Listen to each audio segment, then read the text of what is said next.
Hi, I'm Rob and I love movies.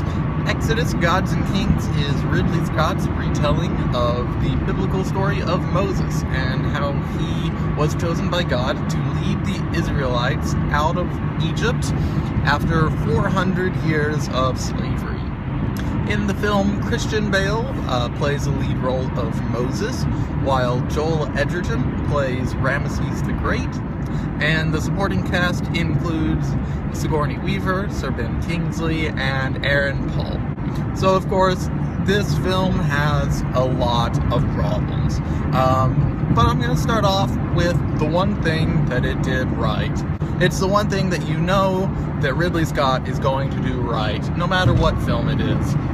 If it's a Ridley Scott film, you know that it's going to have great action scenes and some great visuals, both cinematography-wise and visual effects-wise.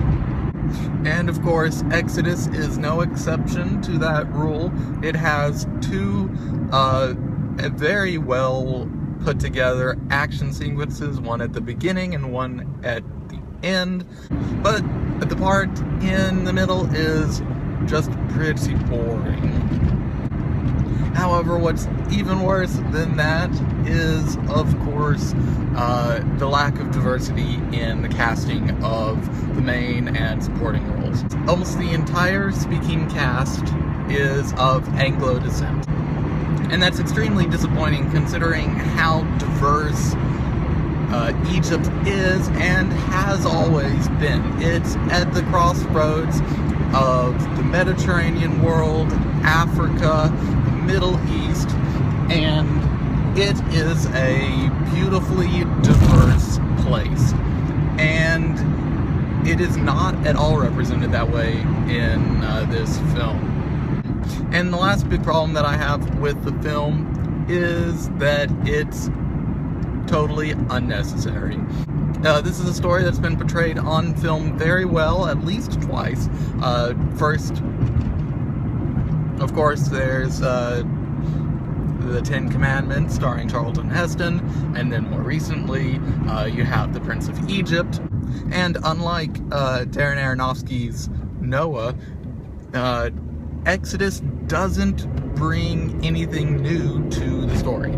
It doesn't approach it in a new way. It doesn't try to make this retelling of it unique.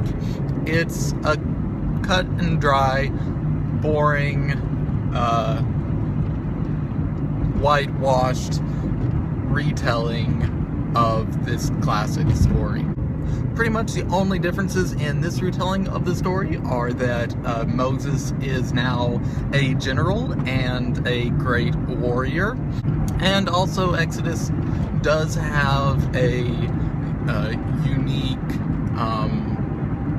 characterization of God, and he's portrayed much differently in this film than in the previous film versions of this story. In conclusion, I'm going to give this film 3 out of 5 stars, and my recommendation would be to stay at home and watch The Prince of Egypt instead, or maybe the Ten Commandments, although it's got its own problems, of course. Probably the best thing about my experience seeing this film was the fact that the trailer for Selma played in front of it, which looks like it's going to be an incredible film, and I'm very excited to see that. So if you've already seen Exodus, I'd love to hear your thoughts on the film. Please head down to the comments and let me know. Thanks for watching, and I'll see you next time.